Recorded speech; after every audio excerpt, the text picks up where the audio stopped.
जब पूरी दुनिया को लग रहा है कि अमेरिका और ईरान के बीच सीज फायर पर शांति वार्ता होने जा रही है, ऐसे वक्त में लेबनान पर इजरायल के तूफानी हमलों ने एक और भीषण युद्ध का रास्ता साफ कर दिया है। दावा यह किया जा रहा है कि ईरान भड़क चुका है और अब अमेरिका और ईरान के बीच नए सिरे से सबसे खूनी जंग छिड़ने जा रही है।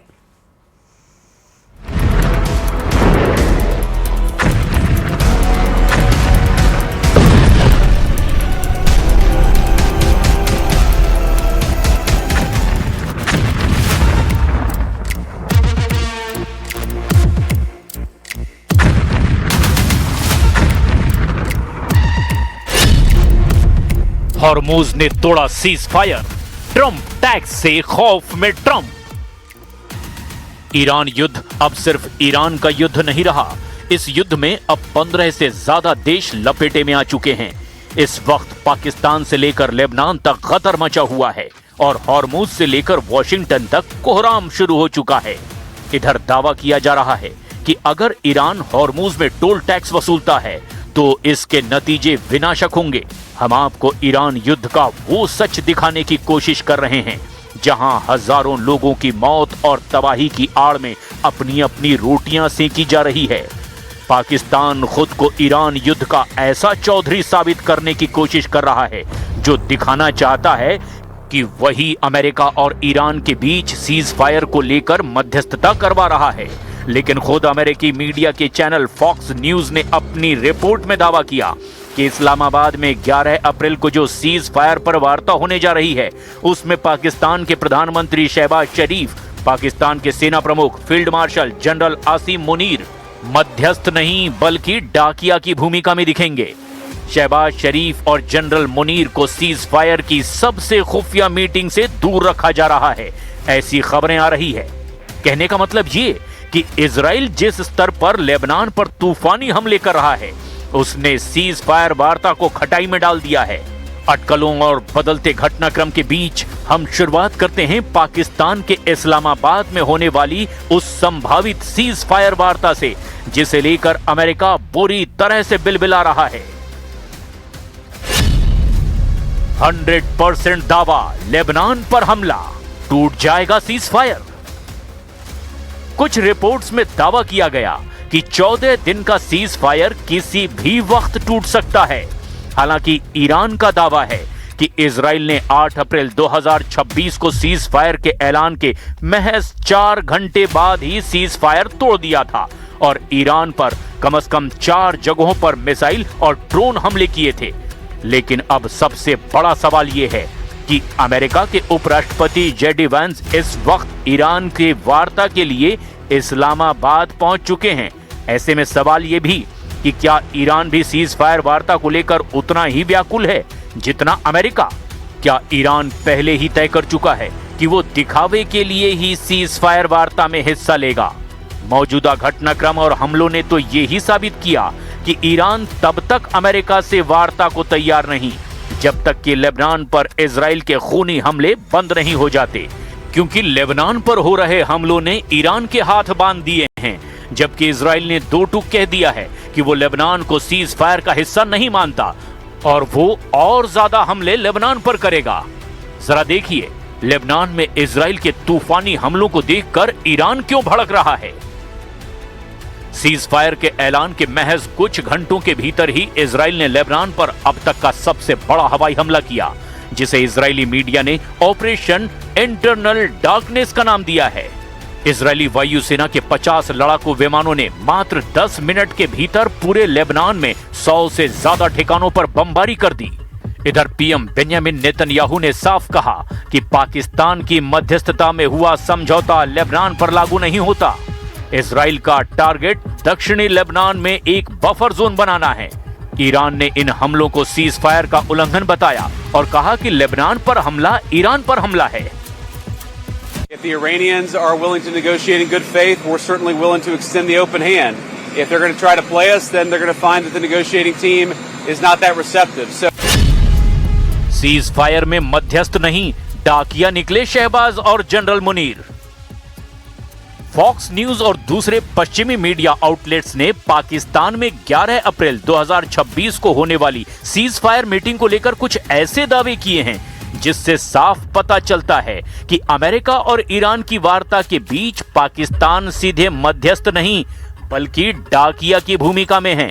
यहां तक कि मुख्य वार्ता की टॉप लेवल मीटिंग में प्रधानमंत्री शहबाज शरीफ और जनरल आसिम मुनीर को वार्ता से दूर रखा जा सकता है। फॉक्स न्यूज के हालिया कवरेज ने इस बात पर जोर दिया कि पाकिस्तान की भूमिका एक सार्थक मध्यस्थ की बजाय केवल एक मेजबान यानी होस्ट तक सीमित है। फॉक्स न्यूज के विश्लेषकों का मानना है कि पाकिस्तान केवल एक वेन्यू प्रदान कर रहा है। असली बातचीत तो वॉशिंगटन और तेहरान के बीच बैक चैनल जैसे कि ओमान या कतर के जरिए पहले ही तय हो चुकी है।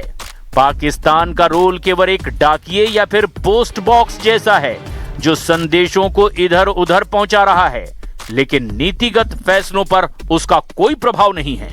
इजरायली मीडिया भी फॉक्स न्यूज के सुर में सुर मिलाते हुए कह रहा है कि सीज फायर वार्ता पर असली नियंत्रण अमेरिका के पास है और पाकिस्तान केवल अपनी अंतर्राष्ट्रीय छवि सुधारने के लिए इस वार्ता का इस्तेमाल कर रहा है।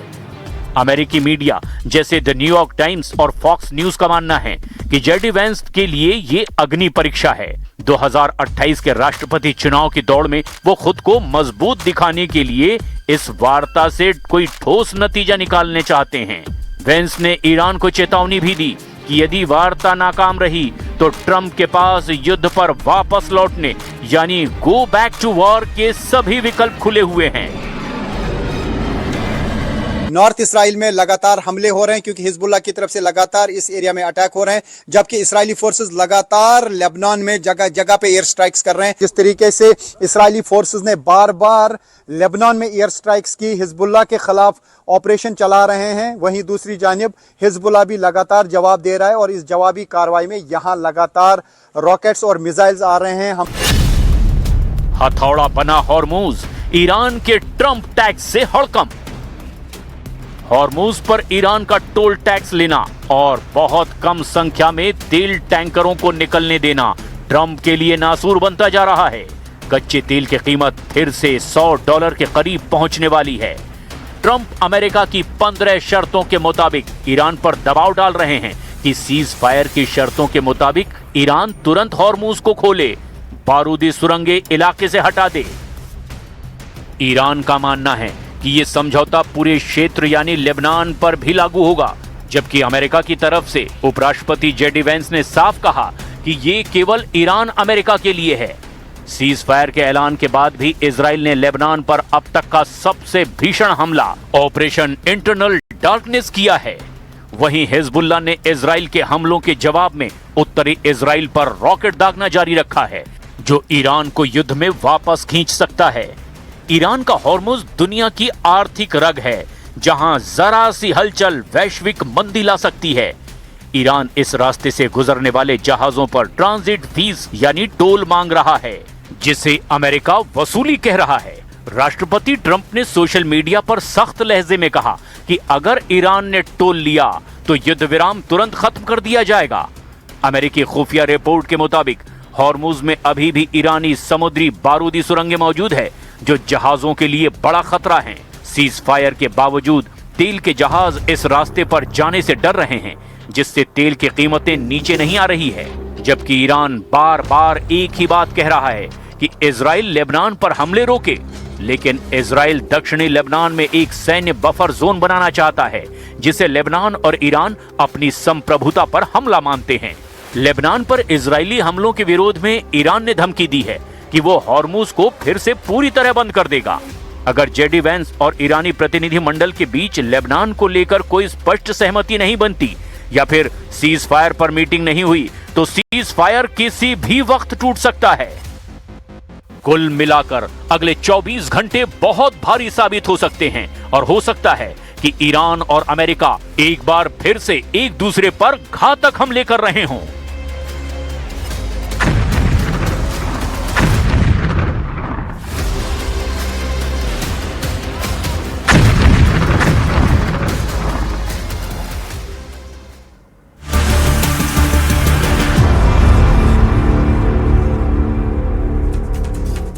देखिए, लेबनान युद्ध पर नेतन्याहू के बीच तीखी नोकझोंक हो गई। ट्रंप ने नेतन्याहू से सीज फायर समझौते तक हमलों में कमी लाने के लिए कहा है, लेकिन इजराइल ने धमकी दी है कि हिजबुल्लाह की सफाई तक युद्ध नहीं रुकेगा। नेतन्याहू ने दलील दी है कि सीज फायर सिर्फ ईरान पर लागू है। वहीं हिजबुल्लाह चीफ नईम कासिम ने धमकी दी कि लेबनान में घुसे इजरायली सैनिकों को अब जिंदा नहीं छोड़ना है।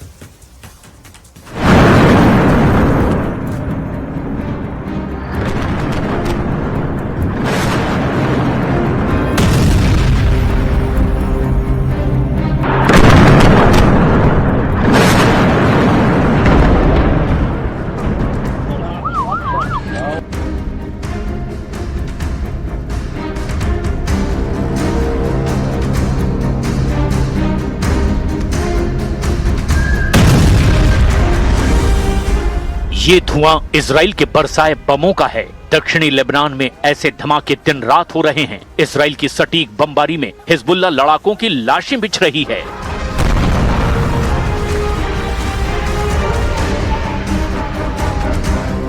अमेरिका, इजराइल और ईरान के टकराव में लेबनान मानो चक्की की दो पार्टों के बीच फंसकर पिस रहा है। ट्रंप को साध कर नेतन्याहू सीज फायर के बाद भी लेबनान पर भयानक हमला रोकने के लिए तैयार नहीं।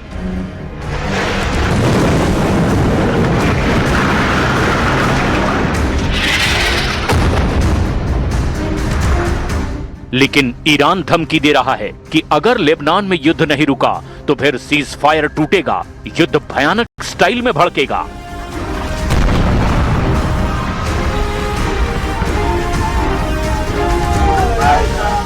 अब की बार ईरान ऐसा इंतकाम लेगा जिससे इजराइल ही नहीं, अमेरिका में भी त्राहिमाम मचेगा।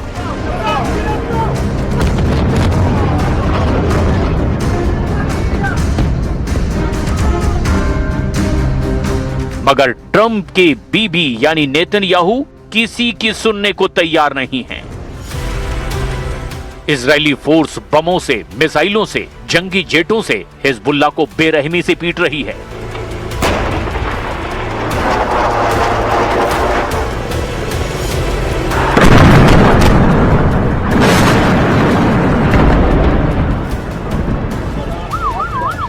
इजराइल लेबनान में कब्जा बढ़ाता जा रहा है। इजराइल हिजबुल्लाह के गढ़ में घुस करके मारने लगा है। नेतन्याहू ने कहा है कि लेबनान में कोई सीज फायर नहीं है, इसीलिए इजराइल की सेना हिजबुल्लाह पर हमले जारी रखेगी।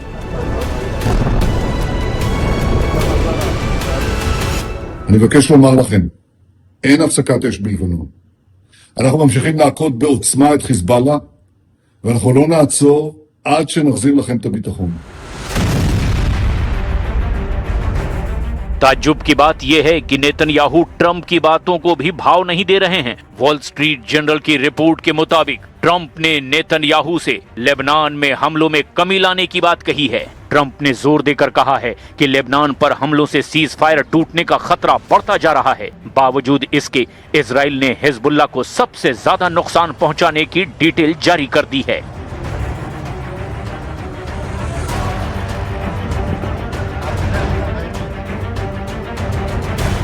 हिजबुल्लाह के 200 से ज्यादा रॉकेट लॉन्चर तहस नहस कर दिए गए हैं। इजराइल के हवाई हमलों में फाइटर ग्रुप के सैकड़ों आर्टिलरी ऑपरेटिव मारे गए हैं। हिजबुल्लाह की नस्र यूनिट में आर्टिलरी कमांडर अली कामिल अवार अल हसन को इजराइल ने मार गिराया है। इजराइल के आर्मी चीफ जनरल इयार जमीर ने ईरान को धमकी देकर कहा कि अगर ईरान ने सीज फायर को तोड़ा तो लेबनान जैसा हमला तेहरान पर भी होगा।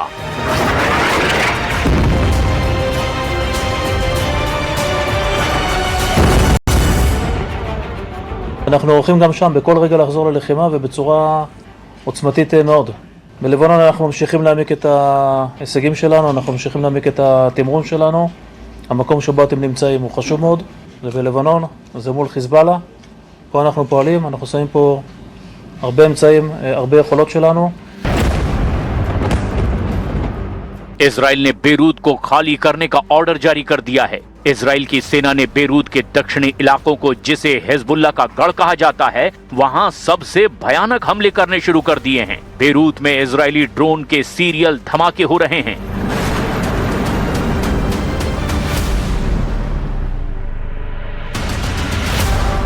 इजरायली सेना दक्षिणी लेबनान के 30,000 लोगों के शहर ब्रिंट जेबेल को घेरने के लिए आगे बढ़ चुकी है।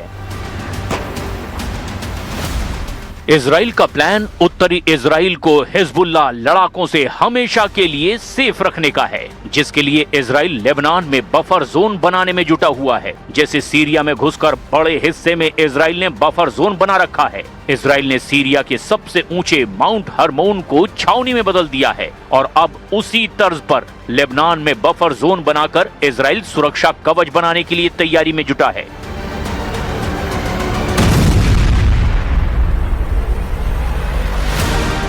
नेतन्याहू चाहते हैं कि दक्षिण लेबनान को देश के बाकी हिस्से से काटकर एक बफर जोन बनाया जाए। इजराइल जिस बफर जोन को बनाने में लगा है उसका मैप कुछ ऐसा बताया जा रहा है। मीडिया रिपोर्ट्स के मुताबिक इजराइल डिफेंस फोर्स लेबनान के दक्षिण के पूरे बॉर्डर को बफर जोन बनाना चाहती है। उत्तर में ये बफर जोन लितानी नदी के करीब तक बनेगा। वहीं पश्चिम में इजराइल हिजबुल्लाह से सुरक्षा के लिए भूमध्य सागर तक सिक्योरिटी जोन बनाने की कोशिश में है। पूरब में इजराइल का बफर जोन शेबा फार्म जैसे कि अरकूब क्षेत्र कहते हैं वहां तक हो सकता है। इजराइल अगर ये बफर जोन बनाने में कामयाब रहा तो लेबनान की 250 से 400 वर्ग किलोमीटर जमीन खिसक जाएगी। इजराइल आर्मी चीफ इयाल जमीर दावा कर रहे हैं कि उनकी सेना सही ट्रैक पर है। मिशन बहुत जल्द कंप्लीट हो सकता है।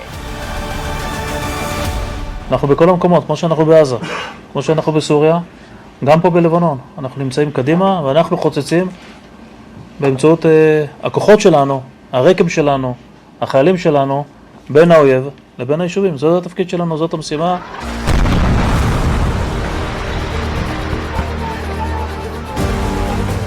इजराइल के बफर जोन प्लान से ईरान बौखलाया हुआ है। सुप्रीम लीडर मुस्तफा खामनेई ने नेतन्याहू की वॉर क्राइम फाइल फिर से खोलने की धमकी दे डाली है।